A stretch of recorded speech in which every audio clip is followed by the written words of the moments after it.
It wasn't that long ago that I thought praying 4 rosaries a day was impossible. And at the time, I was praying 1 rosary a day, and even that was a struggle for me.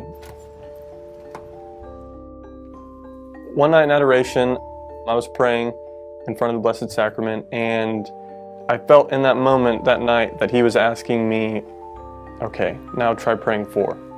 Try praying 4 now. And that day I prayed 4, and it was at that time that I really felt my life was really changing, and Mary was working really powerfully in really everything I did, even the little things. It was almost weird at first, seeing the way my day would fall into line perfectly. The little pieces of my day coming together, all my worries kind of started to not go away, but the weight of them, the burden of, the daily anxieties we have, they were very light and really didn't bother me anymore. For most of my life, I struggled with a particular mortal sin, and it wasn't until after my conversion that I decided I didn't want to commit this sin anymore. And when I had made that decision, I was prompted to start saying a daily rosary.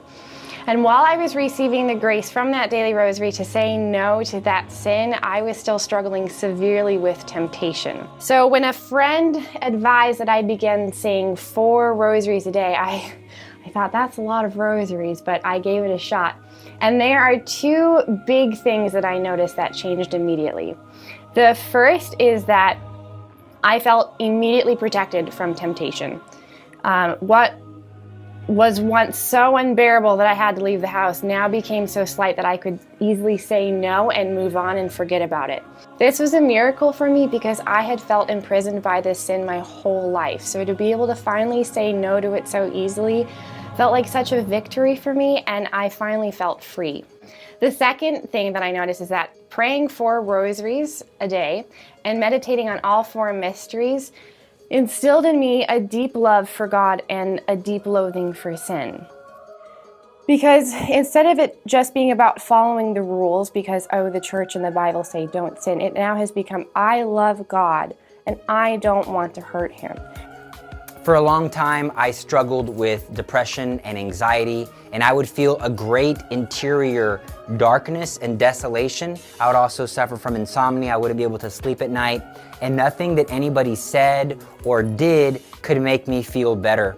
In fact, some people were saying you need to get on medication. I want to be clear, I'm not against medication or going to doctors. Others were saying, you might have the dark night, or maybe you're having diabolical attacks. I have no idea what it was, but I do know what got me through it was praying the rosary faithfully every single day. What would happen, I would get this darkness, the anxiety would enter in, I would begin to pray the rosary, and somewhere in that rosary, it was like a spiritual wall of protection would go up. And if it was a dark night, then Our Lady in her maternal compassion gave me sweetness. If it was diabolical and evil spirits were the ones filling me with negative thoughts and clawing at my weaknesses, in that case, Our Lady crushed their head.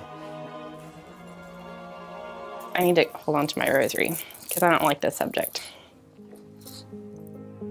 I was sexually and physically abused throughout my childhood, and I used to be controlled by anxiety and depression my whole life. Both were so bad that there were days that I couldn't leave the house, and I used to cry a lot and shut people out. Even my own husband couldn't convince me that he loved me because I was so convinced that I was unlovable and unworthy of love. I was in counseling for years trying to overcome these feelings, and they never went away, even with medication. But I kid you not, the moment I started praying 4 rosaries a day, those feelings of anxiety and depression were dramatically reduced. I would say just say the 4 rosaries. I know it sounds like a lot, but just try it for a week. So I pray my first rosary on the way to work with my husband, and I pray a rosary in adoration, and then I pray my rosary on my way back home from work, and then I say a rosary before I go to bed. Just make it part of your schedule and your day flows fine. If I make the decision to do this every day, it's just part of my day and I'm gonna plan it out. You're not really gonna find time, like you have to we make time to pray. And I try to do it in chronological order because I think it helps going through that journey with Jesus. I've found that through the mysteries, that continual meditation on Jesus' life that really keeps me grounded in my day is always present in my mind, really no matter what I'm doing, whether it's school or work. Through the mysteries, I'm always turning back to Jesus, and I'm always turning back to what he was experiencing. And our companion, our motherly companion, she always has us by the hand, leading us every bead, every decade, every mystery. She's there with us, helping us, guiding us. She wants to help us, bring us to her Son, and you can really feel that through all the mysteries.